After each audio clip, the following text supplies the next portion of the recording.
नमस्कार, सुस्वागतम दर्शकों जी। मैं बीएन फिर एक बार अब लोग का दरबार। दर्शक, आखिरकार संगठन सरकार पर भारी पड़ी गया।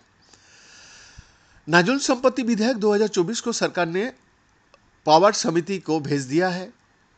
पावर समिति विधेयक का अध्ययन कर 2 महीने में अपनी रिपोर्ट देगी।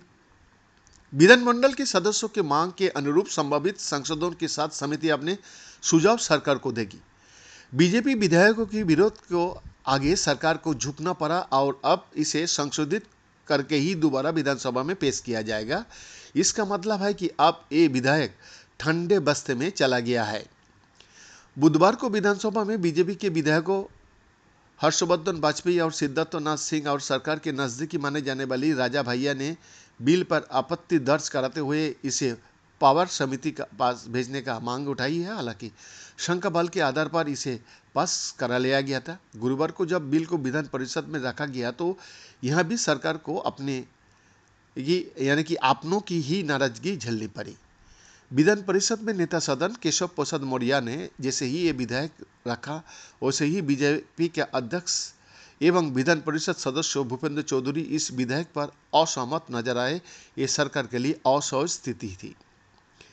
भूपेंद्र चौधरी ने कहा कि अभी इस मुद्दे पर सहमति नहीं है, इसलिए इसे पावर समिति में भेजा गया। विधान परिषद की सभापति ने आग्रह किया कि स्पीकर और इसे पावर समिति में भेजने का प्रबंध किया गया। ऐसा बहुत कम देखने को मिलता है कि सत्ता पक्ष की तरफ से संशोधन मांगा गया है। हमेशा संशोधन विपक्ष ही मांगता है।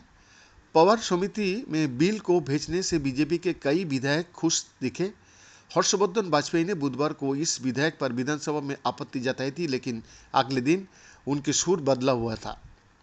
उन्होंने कहा कि उनकी आपत्ति बिल के विरोध में नहीं थी, बल्कि विधेयक को और बेहतर बनाने के लिए थी। सबसे ज़्यादा नजूल की जमीन का मामले मेरे विधानसभा क्षेत्र में है, इसीलिए मुझे इस पर बोलना भी था। लेकिन ऐसा नहीं है कि बाकी लोगों को इससे दिक्कतें नहीं हैं। बलरामपुर, गोंडा, बहराइच के कई विधायकों से मेरी बात हुई, वो भी मेरे सुझाव से सहमत थे। बीएन का एक्सक्लूसिव रिपोर्ट।